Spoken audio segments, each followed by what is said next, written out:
to walk around with more questions than answers. And this challenges our ego, perhaps, right? This is not comfortable. But being comfortable with some level of discomfort here, people, is crucial. And perhaps we should be a bit more uncomfortable with the comfort of those that know it all or embody a know enough mindset, right? Let me repeat this, as I think it is worth really leaving this episode with some critical concepts related to this.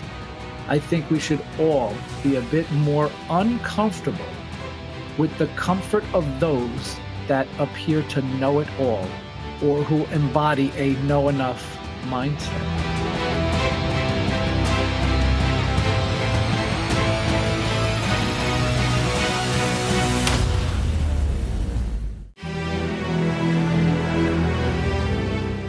My name is Michael Shikatano, and this is Right Here, Right Now, a podcast to inspire the learner inside each of us.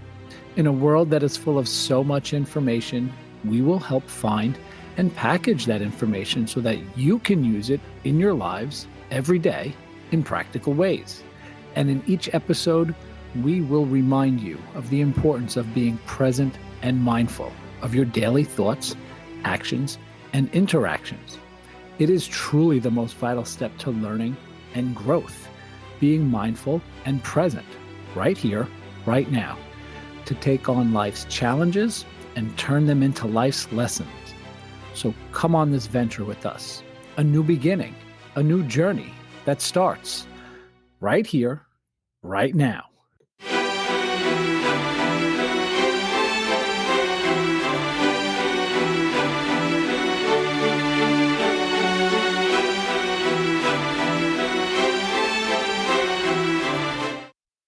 Welcome back, people. I am Michael Shikatano, your host of Right Here, Right Now, the podcast that was created to inspire each of you to strive to become better versions of yourself, perhaps by getting better at recognizing and chipping away at some of the characteristics that no longer serve us on our path.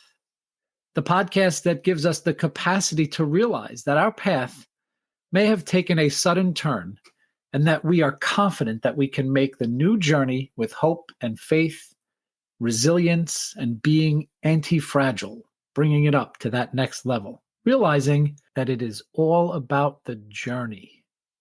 The podcast that helps you become more mindful and present on your way to unleashing and liberating and uncovering your most authentic and well-informed version of yourself.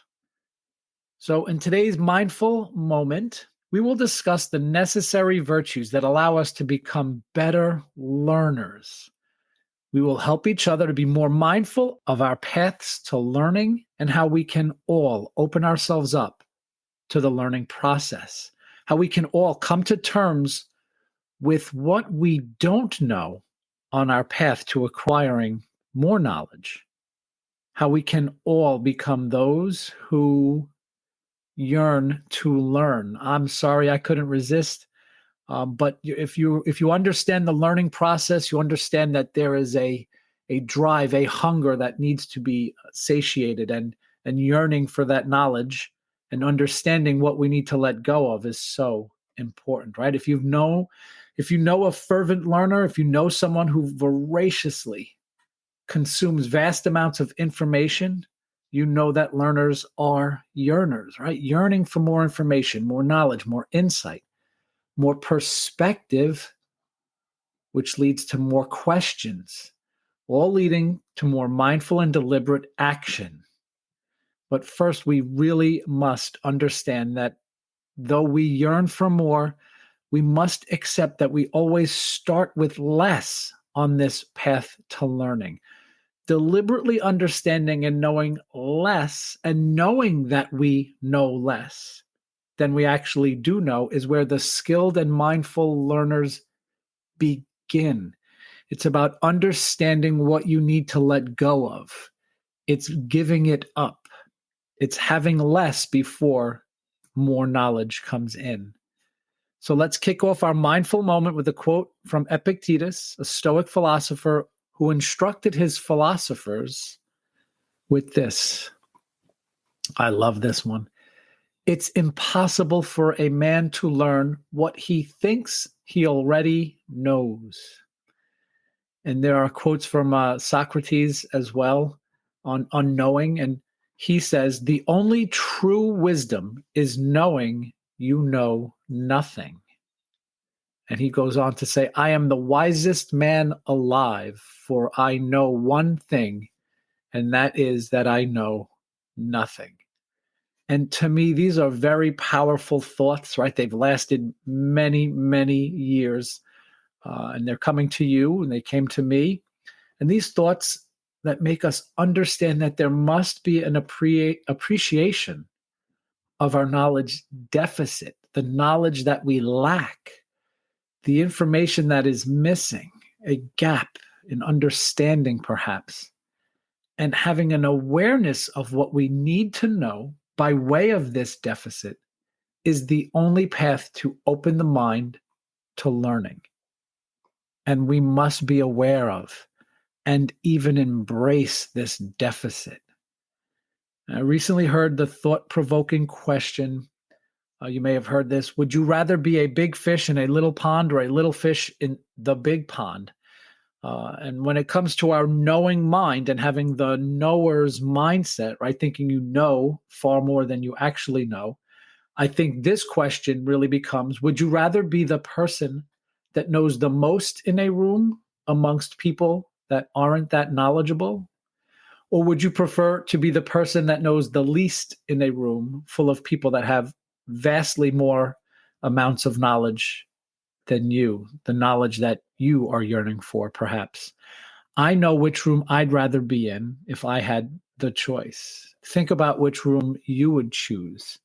And when it comes to knowing less, I think we're setting ourselves up at least to understand what I'm trying to get at here. So one of our episodes in the past was on learning and actually taking steps on how to learn, how to be a better learner. And we discussed some of the things that get in our way of learning. And I suggest that you give that some of your time and attention. And I'll put a link to that in our show notes for today. Today's episode, though, will focus on what I believe may allow us to break down one of the greatest barriers to learning or growth, development. We all somehow reach a point in life where we think we know more than we actually know. And sometimes this happens sooner for some on our journeys, right? And perhaps it's a bit later in life for others. Are we even aware that this is happening? That's a tough one. And this can potentially happen shortly after the journey of formal education is completed, perhaps, right? We made it. We got our degree. We learned what we need to know. We got this. We know it. We know it all. And certainly as we get older, the propensity to believe that we know more than we actually know, or to become sort of this know-it-all, worsens, perhaps, right? And I think the know-it-alls don't really know that they're know-it-alls, or don't believe that they are acting in that way. But we convince ourselves we're doing life well, right? That we're doing our jobs well. We perhaps become habituated to our thoughts and actions and become so comfortable with our knowledge or perceived amount of knowledge, really, relatively speaking, right? And actions that it just feels so right, right? Down to our very core, these things that we're doing, they work. And of course, we may surround ourselves with others who are perhaps stuck in the same pattern of convincing each other of our knowledge or truth in life. And it's perhaps maybe a little harsh to say this, but this might be a closed-minded approach that we may be stricken with at various times in our lives, right? I know if I think back, I feel like I've had periods in my life where I felt like I knew more than I actually knew, and it took a while and some discipline and some effort, and I think we get too comfortable with how much we think we know. And this is perhaps in our professional career, thinking that we've been doing this thing for so long that new information is not necessary to make it through our days. And maybe we don't believe that there exists new information that would be helpful. Maybe we get complacent as parents, that we figure that we have it all figured out. And then the kids hit adolescence, right? That's a tough time. I recently came across a quote in the book Limitless by Jim Quick, and we did an episode on his book a few months back, and I found this quote jarring related to this very notion of what we believe we know based on our experience. And he says, some people who claim to have 20 years of experience have 1 year of experience that they've repeated 20 times. Wow, right? Do we ever stop to consider what we can do better along the way on our journey? Maybe this mindful moment is just what we need to pause and start thinking of what we can rethink in our lives, right? Let's think about it and certainly get curious with some reflective questions here, people. Experience, as the term goes, only really signifies that you have been doing something for some time. But if we stop to look at what exactly it is we're doing, how we're doing it, and how has my impact or my approach to challenges changed or evolved over time? And of course, the change or evolution requires learning, right? Who have I been able to help, and what new ways have I adopted over the years to be better at whatever it is that you started off being good at? Have we been so conditioned in doing the things we do so routinely and reactively, perhaps, that we can't get into a new mindset? A mindset that, at the very least, suggests that we can be better. We can learn more. We can grow into better beings. We can be open to new ways of thinking, new ways of doing. And I was recently reading the book Breaking the Habit of Being Yourself by Joe Dispenza. It's phenomenal. And that is teaching me about the science of how our bodies continually do what is comfortable, how our bodies can eventually control our minds with respect to these patterns of behavior that our bodies crave, and how our thoughts evoke feelings and the feelings spark thoughts, and the cycle that creates habits and moods and eventually our personality. Definitely going to dedicate an entire episode on this fascinating topic, but the point in this context is that we must break the habit of doing the same things that we have become just so comfortable carrying out. We have to be aware of it, and breaking those habits will allow us to go down a path of true learning and growth. And seemingly just repeating the steps of our life and doing what appears to have worked over time, do we stop to consider what that offers us? Can we say that we're truly the version of ourselves that we're so satisfied with, that there is nothing that this vast world of information has to offer us? And Dispenza was talking about the emotional cycles we build up and replay. But we can translate this into the process of learning, right? Because learning is emotional. Follow me here for a little bit, people. Bring your curiosity along. Let's think about these things again with some questions floating around our minds, right? There are few things that can actually stir up more emotion than being told we do not know something, or feeling that we do not know something, that we are wrong, right? Some of you may have flinched at the mere mention of the word. And admitting that we do not know is not easy here, people, whether we're admitting that to ourselves and, wow, admitting that to others. It is, however, the first step to knowing more, to learning more, to being open to the gifts of what a book or podcast or loved one or mentor or a teacher or a friend or a colleague has to offer you. This not knowing can be a pretty scary place to be if you realize this in yourself. Yet the fact that we know, or at least are becoming more aware right here, right now, that we must suffer some level of discomfort is what will allow us to be better than before.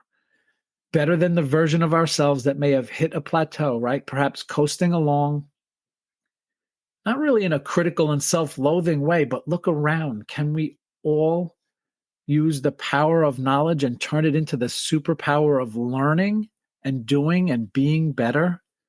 Of course we can. And self-awareness is a big one here, people. Being honest and mature and brave enough to say to yourself every day that I do not know. To walk around with more questions than answers. And this challenges our ego, perhaps, right? This is not comfortable, But being comfortable with some level of discomfort here, people, is crucial. And perhaps we should be a bit more uncomfortable with the comfort of those that know it all or embody a know enough mindset, right? Let me repeat this, as I think it is worth really leaving this episode with some critical concepts related to this. I think we should all be a bit more uncomfortable with the comfort of those that appear to know it all or who embody a know enough mindset. This is what learning something new is all about. Being okay and comfortable with not knowing opens you up to learning. I promise you this, you will get into the habit of being so comfortable with not knowing that it will seem so natural to not know, or at least think, what is it about this situation that I am not aware of, that I do not know, that is out of my wheelhouse? And you will come to develop a childlike curiosity, leading many conversations with questions, having an eager mind that's never satisfied with the last book or podcast or conversation, always gently pressing for more questions, more insight, and a genuine thought about what or how or why, not ever with the intent or design to prove more knowledge over another. That is perhaps the ego interfering again, but rather to be the channel that can help yourself and others learn and grow and be better at whatever it is that you're being good at in this moment. So, in this mindful moment, I want you to begin to think about some of the areas of your life that you may want to learn more about. Some of the areas you may want to rethink, perhaps, as Adam Grant calls this practice. Maybe it's a new hobby, or you want to take your professional career down a new and more exciting path. Or there's a dilemma that you may want to look at from a different angle. Or you have an adolescent child and you're struggling to figure them out. Whatever it is that you may want to be better at, you must be mindful that you have already conquered the obstacle of knowing that you do not know enough yet. That you have more to learn so that you can offer more to others via your instrument of inspiration and growth. Be mindful about your eagerness to know what you do not know. Be present with the lessons that you must be open to.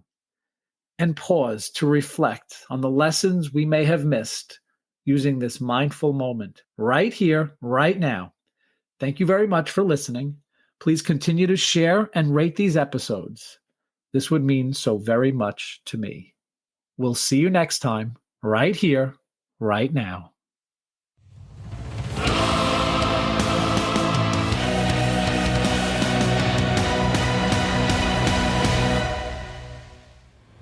Thank you for joining us. We'll see you next time, right here, right now.